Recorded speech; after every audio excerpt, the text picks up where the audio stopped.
Bismillahirrahmanirrahim. Assalamualaikum warahmatullahi wabarakatuh.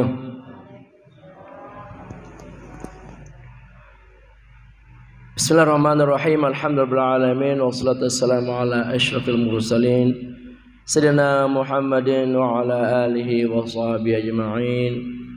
Allahumma aslih ummata Muhammadin sallallahu alaihi wasallam wa farij an ummati Muhammadin sallallahu alaihi wasallam warham ummata Muhammadin sallallahu alaihi wasallam wa anshrah fadna hatatul watan fil alamin bihaqqi Muhammadin sallallahu alaihi wasallam.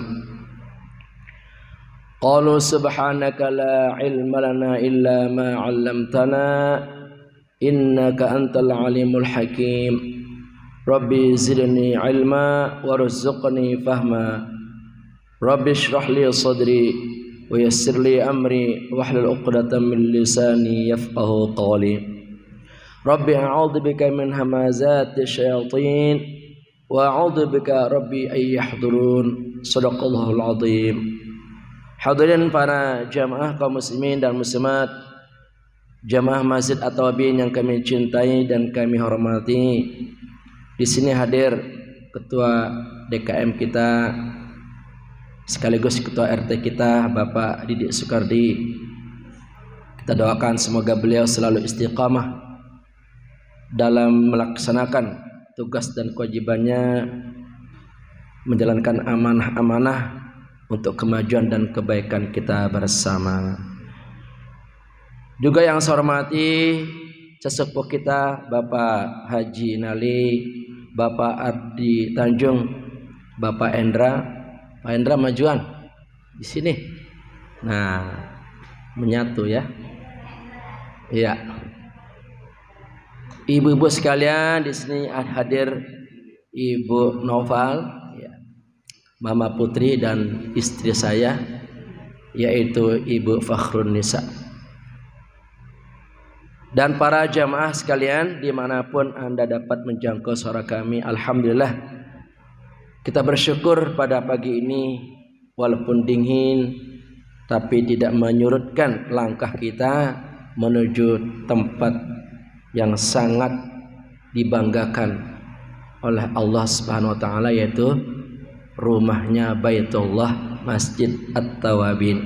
Bagaimana kabar, sehat semuanya ya? Alhamdulillah. Ternyata kita hadir di masjid ini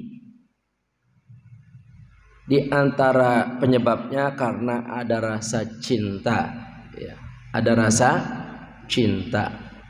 Cinta itu bila sudah tumbuh dengan begitu kuatnya di hati, maka akan melahirkan 3 kekuatan: semangat, energi, dan pengorbanan, ya. Dengan cinta akan melahirkan semangat. Apapun yang terjadi, kalau sudah cinta, semangat itu akan timbul dengan sendirinya. Walaupun tempatnya jauh, walaupun halangannya banyak, ya, walaupun tantangannya banyak, kalau sudah cinta akan melahirkan semangat. Betul ibu-ibu, bapak-bapak, betul ya? Ya. Saya nih orang Lombok, jauh kan? Mungkin paling jauh saya di sini. Kemudian karena ada rasa cinta dulu terhadap seorang perempuan, dulu nih, masa dulu mengenang 23 tahun yang lalu, boleh kan kita mengenang ya? Karena ada rasa cinta kepada salah seorang perempuan jauh lagi di Cirebon, timbul semangat, kita memberanikan diri untuk datang ke rumahnya. Alhamdulillah tercapai, jadi diberikan jodoh. Sekarang ini istri saya yang bernama Fakhrun Nisa. Alhamdulillah. Demikian juga bapak ibu sama, karena ada rasa cinta kepada calon pasangan yang disukai, akhirnya timbullah semangat. Kemudian yang kedua, timbul energi, ada tenaga, ada dorongan tenaga yang begitu dahsyat. Walaupun kita lemah, kalau kita cinta, kekuatan itu akan timbul. walaupun orang itu cacat, ya, walaupun orang itu tidak berdaya, kalau dia cinta maka kekuatan itu akan muncul dengan sendirinya. Kalau nggak ada cinta, walaupun badannya sehat, uangnya banyak, ya, diajak berulang kali, walaupun dikasih hadiah, ya, diiming-imingin surga, kalau nggak ada rasa cinta, maka kekuatan itu tidak akan pernah muncul. Nah, mengapa kita mampu hadir di masjid ini? Karena kita ada rasa cinta, kekuatan itu timbul. Walaupun kita ngantuk, maka kekuatan itu dapat kita kalahkan. Ngantuk itu dapat kita kalahkan dengan rasa cinta yang begitu mendalam kepada Allah Subhanahu wa ta'ala. Juga cinta melahirkan pengorbanan. Kalau udah cinta, kita rela berkorban. Ya, korban tenaga, korban harta, dan korban pikiran kita. Itulah dahsyatnya yang namanya cinta. Seperti Ibu Noval ini, karena ada rasa cinta kepada masjid, ya, mengorbankan dirinya. Di antaranya apa? Mengerahkan selaku operational manager PT Kelrol Citra Nusa, mengerahkan karyawannya, anak buahnya, ya, untuk membersihkan masjid ini. Alhamdulillah, tenaga itu ada itu. Walaupun Ibu Noval itu perempuan, kami laki-laki kalah. Karena begitu besar rasa cinta Mama Noval, akhirnya bisa menghadirkan karyawannya di sini untuk membersihkan masjid sebersih-bersihnya. Alhamdulillah nih, masjid kita sudah cingklong, bersih, tidak ada noda, ya, di kamar mandi terutama. Tadinya ada lumut-lumut yang bandel, ya, ada noda-noda hitam yang lengket, tidak bisa kita sikat atau tidak bisa kita hilangkan dengan alat apapun. Tapi dengan hadirnya para profesional yang memang bidangnya di bidang itu, ya, dalam waktu singkat bisa membersihkan kamar mandi kita. Alhamdulillah. Semoga Mama Noval dan karyawan serta pimpinannya di PT Kelrol Citra Nusa semoga berkah. Amin dong. Perusahaannya berkah, karyawannya berkah, hidupnya berkah. Dan Ananda Noval yang sudah mulai belajar kuliah di Bandung, semoga sukses sampai selesai menjadi anak yang soleh sesuai harapannya, menjadi penerus bagi agama nusa dan bangsa. Amin ya rabbal alamin. Demikian juga ini yang menyumbang AC, ini juga karena ada rasa cinta, ya. Menyumbang AC-nya di sini, alhamdulillah kita mendapatkan ada 4 AC, betul Pak RT, ya. Kita doakan semoga sumbangan AC ini diberikan pahala yang besar oleh Allah, diberikan berkah, diberikan penghargaan, apresiasi dari Allah Subhanahu wa ta'ala. Amin ya rabbal alamin. Gimana rasanya para jamaah? Masjid kita rapi, enak enggak? Masjid kita bersih, enak enggak? Alhamdulillah, ya. Insyaallah kata Mama Noval akan ada keberlanjutan nanti. Suatu saat tim kebersihan bisa dihadirkan kalau memang keadaannya darurat, ya. Tapi pesannya adalah mari kita rawat dan kita jaga, ya, kebersihan yang sudah dibersihkan ini sehingga tetap terpelihara dari noda-noda hitam, lumut-lumut yang dapat mengganggu pemandangan kita. Alhamdulillah. Mari kita pelihara nih rasa cinta kepada Allah, rasa cinta kepada perjuangan agama, rasa cinta kepada rumah Allah ini, agar terus ada semangat, ada kekuatan, ada pengorbanan dalam diri kita sampai akhir kehidupan kita. Jangan sampai cinta kita pudar, Jangan sampai cinta kita layu. Jangan sampai cinta kita hilang. Akhirnya apa? Tidak mau lagi kita berjuang untuk agama. Tidak mau lagi datang ke masjid. Tidak mau lagi dengar pengajian. Mari kita jaga, kita pelihara, dan kita tingkatkan rasa cinta kita kepada agama ini, kepada Allah dan Rasulnya, dan kepada masjid ini. Insya Allah. Kali ini kita melanjutkan materi pembahasan kita, yaitu Asmaul Husna yang ke-82. Al-Afu. Apa jemaah? Al-Afu. Artinya Allah Maha Pemaaf. Minggu lalu kita sudah membahas At-Tawwab. Artinya Allah Maha menerima taubat. Ya, At-Tawwabin berarti orang-orang yang bertaubat. Ya, At-Tawwab. Allah itu luar biasa ya.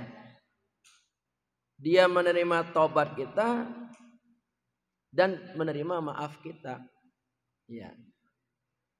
Allah menerima taubat hambanya, juga menerima maafnya. Artinya kapanpun manusia itu bertobat, kapanpun manusia itu meminta maaf, Allah Subhanahu wa taala akan terus menerima taubat kita dan akan memaafkan seluruh kesalahan kita.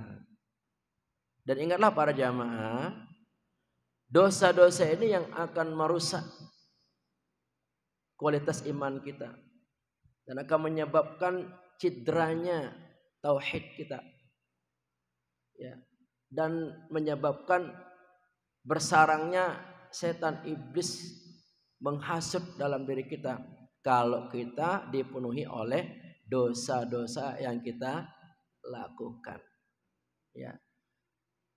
Kalau di dalam diri ini penuh dengan dosa, mana mungkin hatinya tergerak untuk ibadah kepada Allah.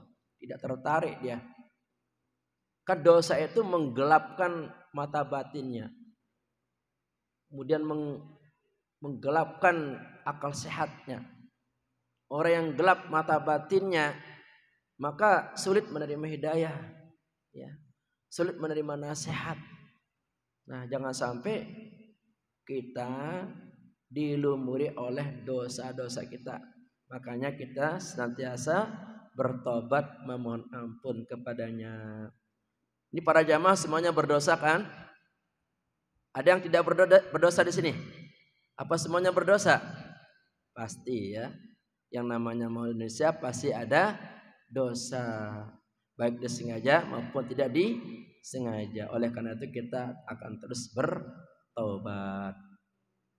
Nah, kata-kata al-afu dalam Al-Quran dengan segala bentuknya itu terulang 35 kali.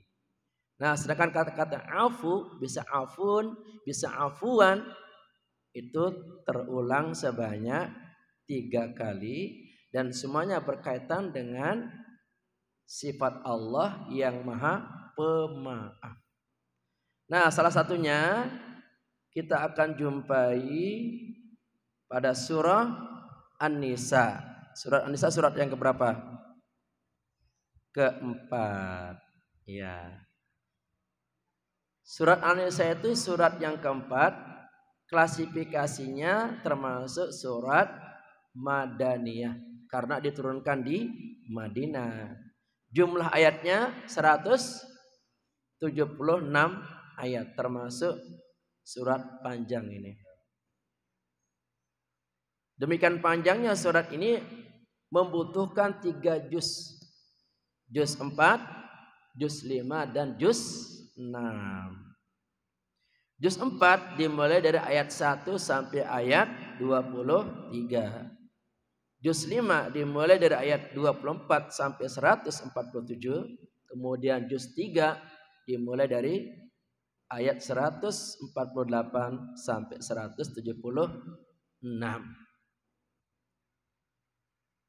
Kenapa disebut surat An-Nisa? Karena banyak menjelaskan tentang perempuan. Ini hebatnya perempuan ya. Saking tingginya derajatnya, besarnya jasanya, dibuatkan surah namanya surat An-Nisa. Nggak ada surat Ar-Rijal, surat laki-laki nggak ada ya. Demikian mulianya perempuan itu sampai dinamakan suratnya surat An-Nisa. Istri saya namanya Fakhrun Nisa, ya, luar biasa ya.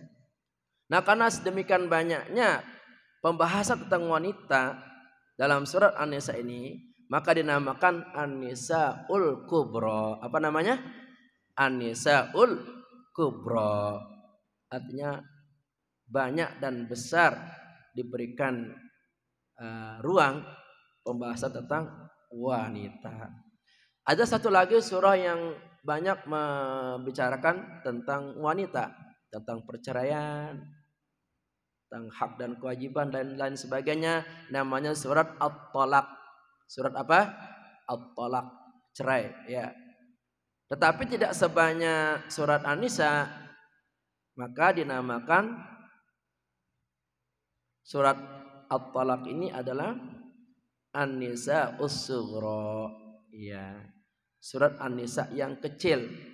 Artinya pembahasan tentang wanita tidak sebanyak pada surat An-Nisa. Paham jemaah?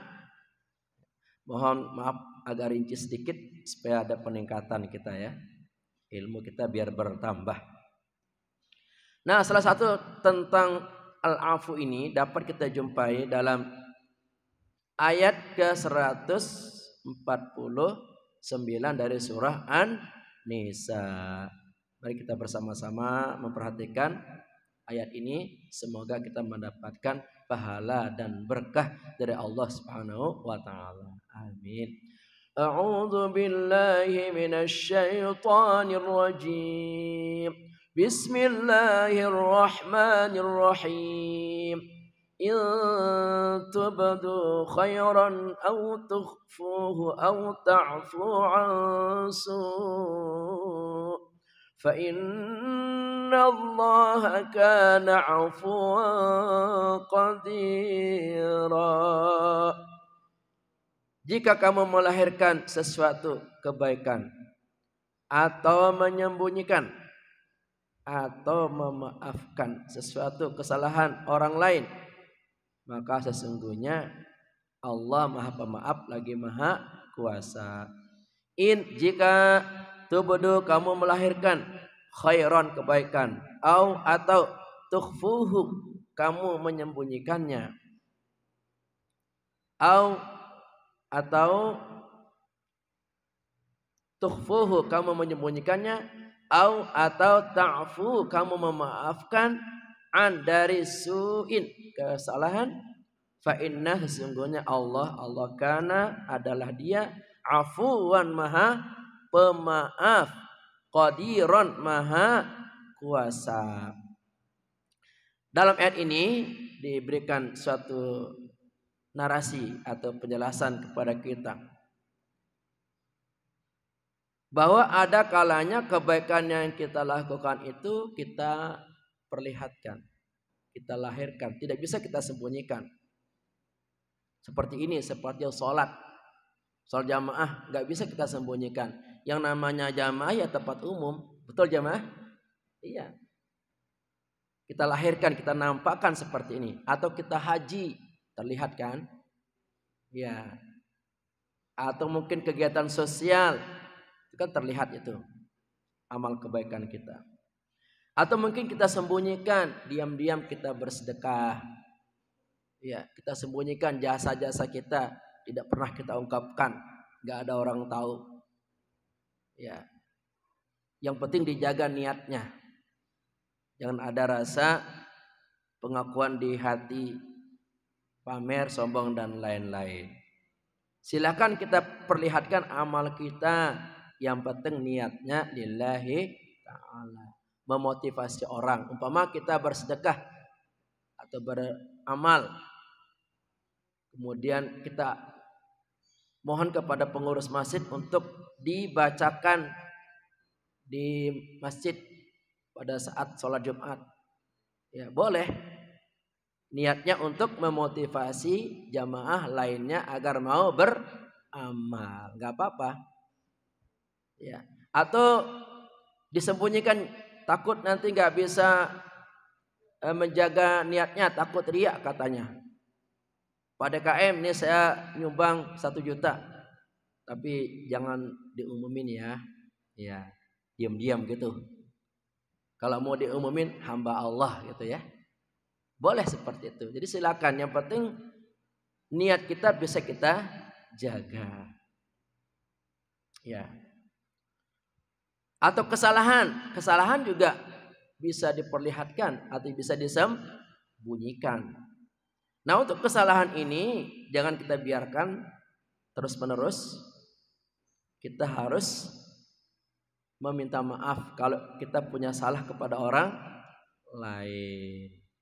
Kita bertobat, maka Allah akan memaafkan segala kesalahan kita, dan Maha Kuasa untuk tidak menyiksa kita.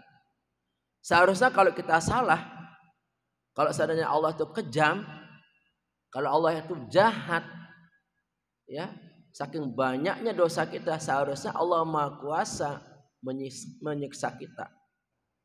Tapi kan karena Allah itu Maha Pemaaf, Maha Minat dan Maha Taubat, maka yang tadinya seharusnya dia disiksa, maka dihapuskan kesalahannya, lalu ditiadakan siksa tersebut.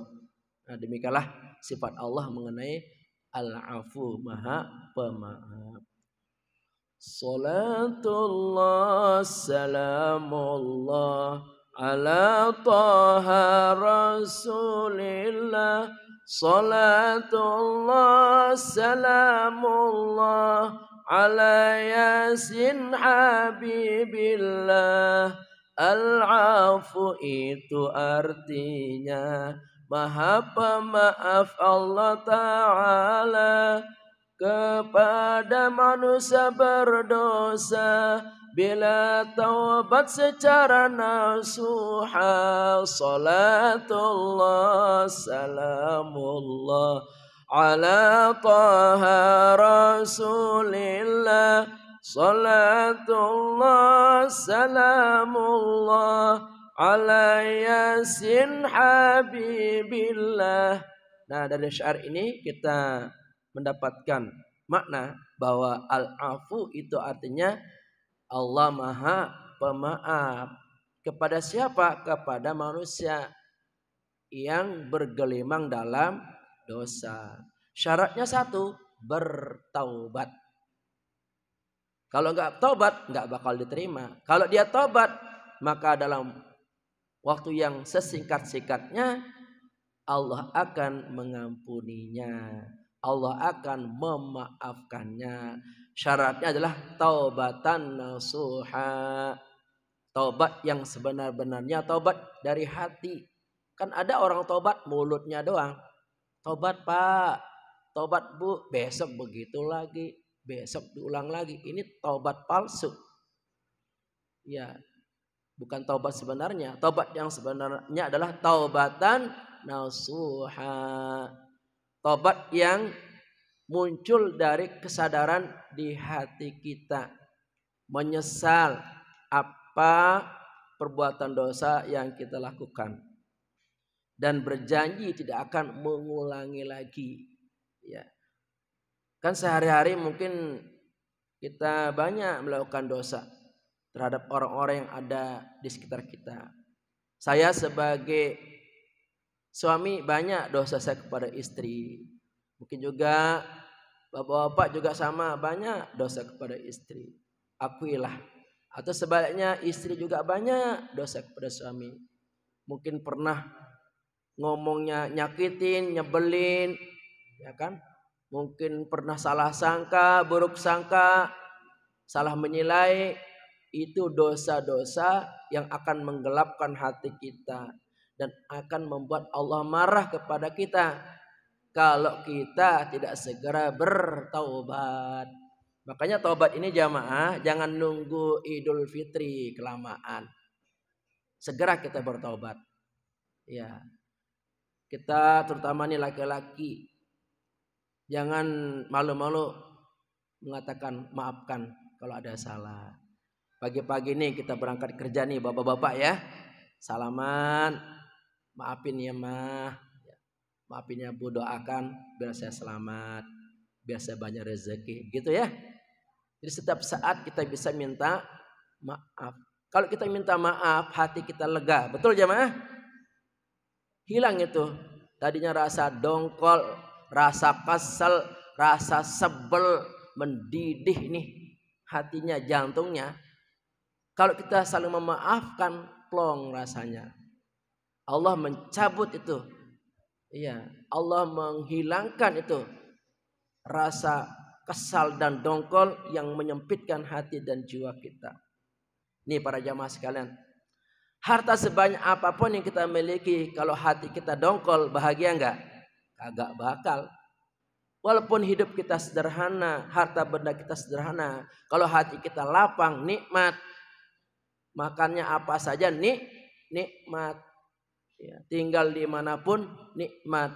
Jadi kunci kebahagiaan itu adalah dari hati kita yang lapang. Ya, tidak ada dengki, benci, dendam. Ini perlu kita ungkapkan karena ini penyakit harian. Kalau sakit jasmani mungkin sekali-sekali, jarang-jarang. Sakit pilek nggak tiap hari, ya. Sakit panas nggak tiap hari, jarang-jarang. Tapi sakit hati, tersinggung, kecewa ini hampir tiap hari. Betul jemaah? Iya. Manusia itu gampang sekali tersinggung, ya, gampang sekali emosi, gampang sekali kesal. Emang itu manusia. Sampai diajarkan kepada kita suatu doa untuk menjaga hati kita, agar jangan sampai hati ini dipenuh kebencian, kemarahan, dan dendam. Apa doanya? Allahumma ya muqallibal qulub, tsabbit qalbi ala dinika wa ta'atik. Wahai Allah yang membolak-balikkan hati. Jadi hati ini suka berbolak-balik. Kadang benci, kadang cinta. Ya, kadang rindu, kadang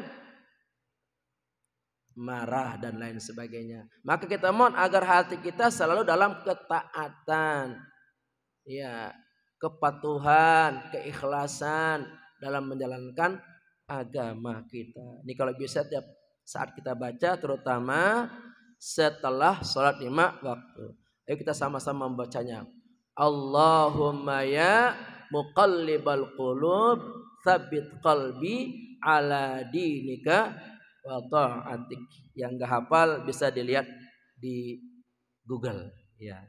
Doa untuk ketetapan hati agar selalu dalam keadaan ketaatan, ya, stabil dalam iman dan Islam, ya, nanti akan muncul itu. Dosa sebanyak apapun jua memenuhi langit angkasa, Allah pasti mengampuninya bila bertobat dengan segera. Salatullah salamullah ala taha rasulillah. Salatullah salamullah ala yasin habibillah.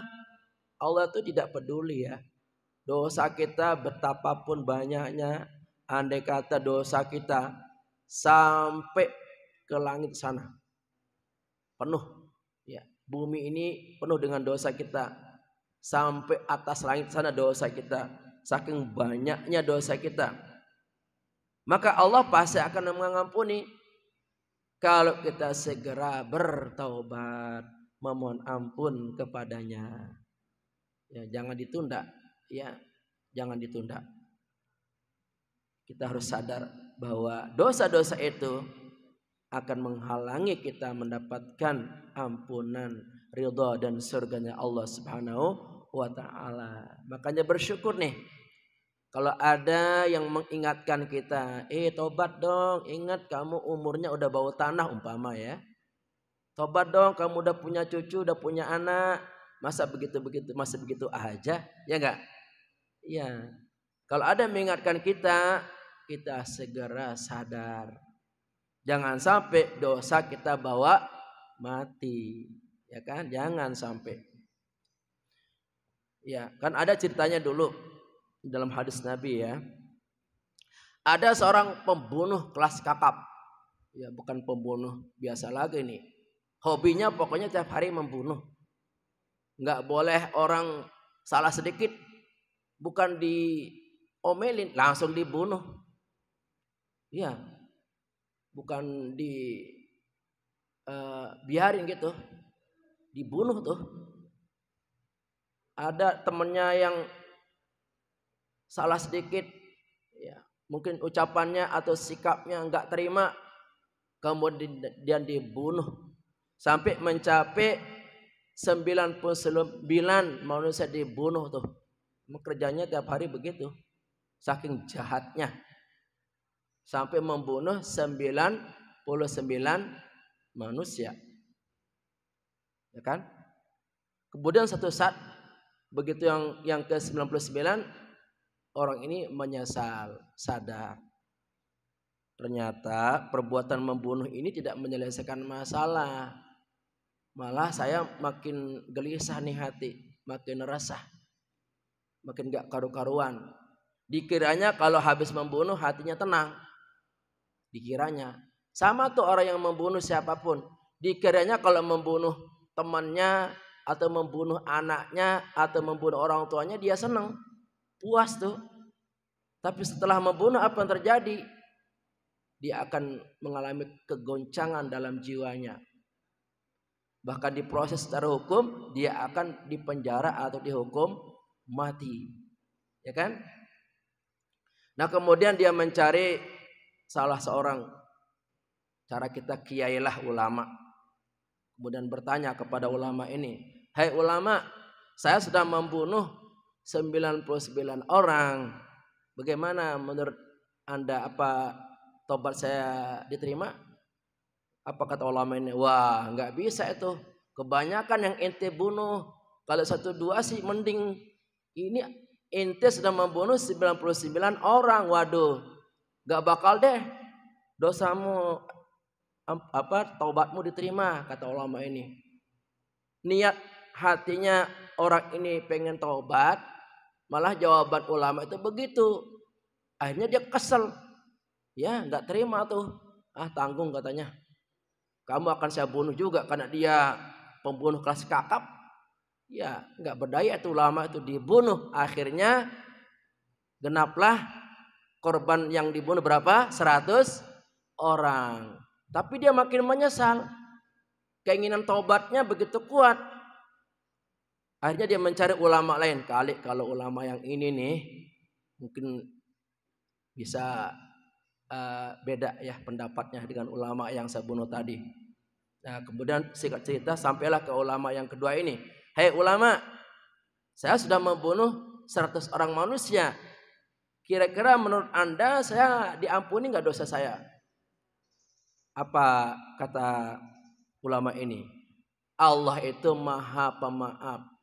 Kalau Anda benar-benar memohon ampun, Allah akan mengampuni dosa Anda. Betapa bersyukurnya orang ini, betapa bahagianya hatinya mendengarkan ulama ini. Akhirnya ulama ini dipeluk ya, berterima kasih ya karena sudah memberikan sugesti semangat ya bahwa taubatnya diterima oleh Allah Subhanahu wa taala. Tapi syaratnya kamu harus berhenti, jangan membunuh lagi, dan kamu harus pindah dari kampungmu, jangan tinggal di situ lagi. Kamu cari kampung yang lain, yang di sana banyak orang solehnya, yang memotivasi kamu agar kamu tetap selalu bisa menjaga, ya, bisa menjaga diri kamu untuk tidak mengulangi perbuatan dosamu membunuh orang. Singkat cerita, di tengah perjalanan menuju satu kampung itu, ya dia meninggal, mungkin karena kecapean dalam perjalanan, mungkin kelelahan, ya kan? Dia meninggal. Turunlah 2 malaikat Satu malaikat rahmat, satu malaikat azab. Ya, perebutan ini. Ya, ini bagian saya nih, kata malaikat rahmat. Ini bagian saya. Dia sudah bertobat. Ya, maka dia akan mendapatkan ampunan dari Allah. Kata malaikat azab, tidak bisa. Orang belum nyampe di tempat tujuan kok. Belum sampai di tempat yang dituju, ya, untuk memperbaiki kesalahannya, dosa-dosanya. Tidak bisa. Dia ini bagian saya, kata malaikat azab. Akhirnya Allah memerintahkan untuk mengukur jaraknya. Mana lebih panjang jaraknya? Ya kan? Diukur di tengah perjalanan, ternyata jaraknya itu lebihnya hanya 1 jengkal. Ya. Jadi arahnya lebih dekat kepada desa atau kampung yang dituju hanya 1 jengkal.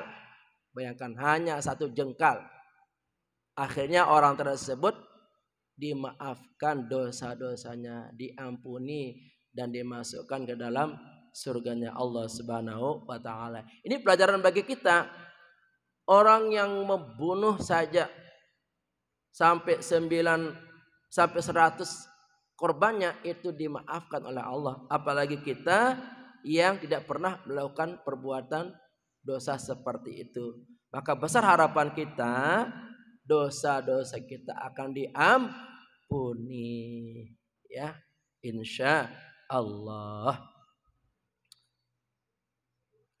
Dengan al-afu Allah Ta'ala senantiasa menunggu hamba yang bergelimang dalam dosa untuk bertobat secepatnya.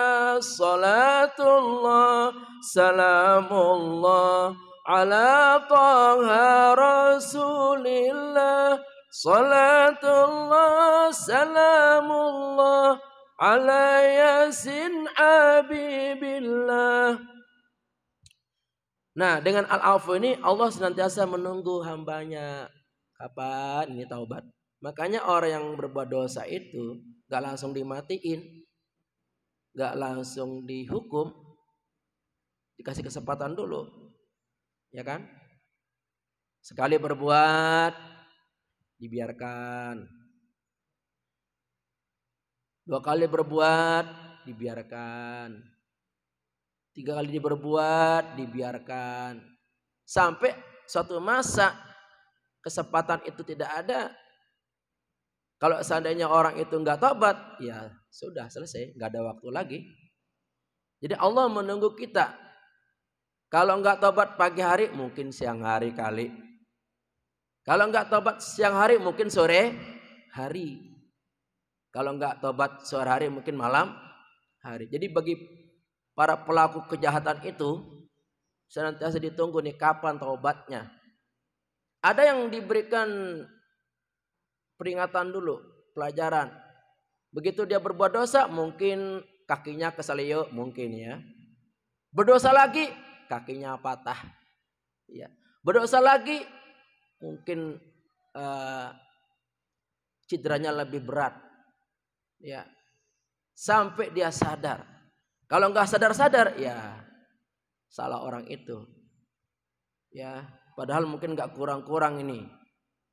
Sudah diingatkan oleh orang tuanya, oleh keluarganya, oleh guru-gurunya, tapi tetap menutup hatinya, maka bukan salah kita, tapi salah orang itu. Mengapa tidak menggunakan kesempatan berharga untuk bertobat memohon ampun kepada Allah Subhanahu wa taala?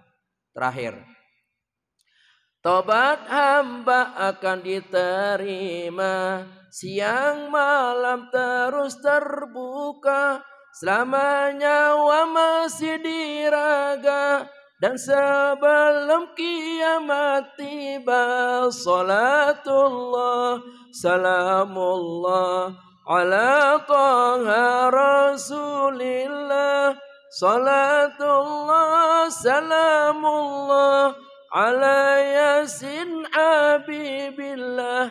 Ternyata taubat hamba itu diberikan seumur hidupnya.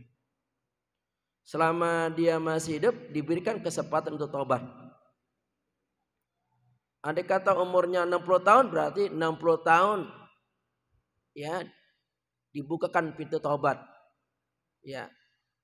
Sampai ajalnya tiba. Innallaha yaqbalu taubatal 'abdi ma lam yughargir. Sesungguhnya Allah menerima taubat seseorang sebelum nyawa sampai di tenggorokan, sebelum mati. Nyawa kan dicabut pelan-pelan ini. Dari mana dulu? Dari kaki, ya enggak? Terus ke betis. Terus ke paha, ke perut, ke dada. Nah, sebelum nyawa sebentar lagi mau keluar udah nyampe tenggorokan, itu taubat masih diterima. Oleh karena itu, kita nih yang melihat ada orang lagi sakaratul maut, kita bacakan talqin. Apa? Dari telinga kanan kita pendengarkan talqin kalimat tauhid. La ilaha illallah. Sama-sama. La ilaha illallah. Supaya dia ingat. Dengan menyebut nama Allah itu dia ingat dosa-dosanya. Istighfar, dia taubat. Ya, kita bantu dia. Mudah-mudahan dengan kalimat la ilaha illallah itu dia sadar akan dosa-dosa yang dilakukan. Nah, ketika proses sakaratul maut itu bergejolak ini ruh kita, ya batin kita bergejolak, ya antara mengikuti ajakan setan, ya atau mengikuti ajakan iman. Itu perang kita terakhir melawan setan. Bagi yang setiap hari selalu berjuang melawan setan, maka dia akan menang keimanannya pada saat sakaratul maut. Ya, akhirnya selamat dia. Tapi bagi yang sehari-harinya menuruti apa kata setan, tidak mau berjuang mengalahkan setan, maka ketika sakarat dia tidak akan menyebut kalimat tauhid, tidak akan mengingat Allah. Ya, yang diingat apa? Hal-hal yang menjauhkan dia dari Allah Subhanahu wa taala. Yang diingat adalah harta bendanya, yang diingat adalah jabatannya, yang diingat adalah harta warisan yang ditinggalkan, atau dosa-dosa yang diingat, yang demikian banyak menumpuk. Nah, semoga kita nanti di akhir kemudian nanti di akhir kematian kita bisa melepaskan ini beban-beban yang menekan diri kita, dosa-dosa kita, harta benda kita, aksesoris duniawi kita bebankan, kita lepaskan ya dengan kita mengucapkan kalimat la ilaha illallah Muhammadur Rasulullah. Amin ya rabbal alamin. Akhirnya para jamaah sekalian, mari kita tutup pengajian kita dengan bersama-sama bertobat, memohon ampun kepada Allah Subhanahu wa taala. 3 kali istighfar. Semoga dengan tobat istighfar ini Allah mengampuni dosa kita hari ini. Amin ya rabbal alamin. Astaghfirullah rabbal baraya. Astaghfirullah minal khataya. Astaghfirullah rabbal baraya. Astaghfirullah minal khataya. Astaghfirullah rabbal baraya. Astaghfirullah minal khataya. Rabbana atina fid dunya hasanah wa fil akhirati hasanah wa qina adzaban nar. Rabbana atina fid dunya hasanah wa fil akhirati hasanah wa وقنا عذاب النار ربنا آتنا في الدنيا حسنة وفي الآخرة حسنة وقنا عذاب النار. سبحانك اللهم وبحمدك أشهد أن لا إله إلا أنت أستغفرك وأتوب إليك والحمد لله رب العالمين والله الموفق والهادي إلى سبيل الرشاد. Assalamualaikum warahmatullahi wabarakatuh.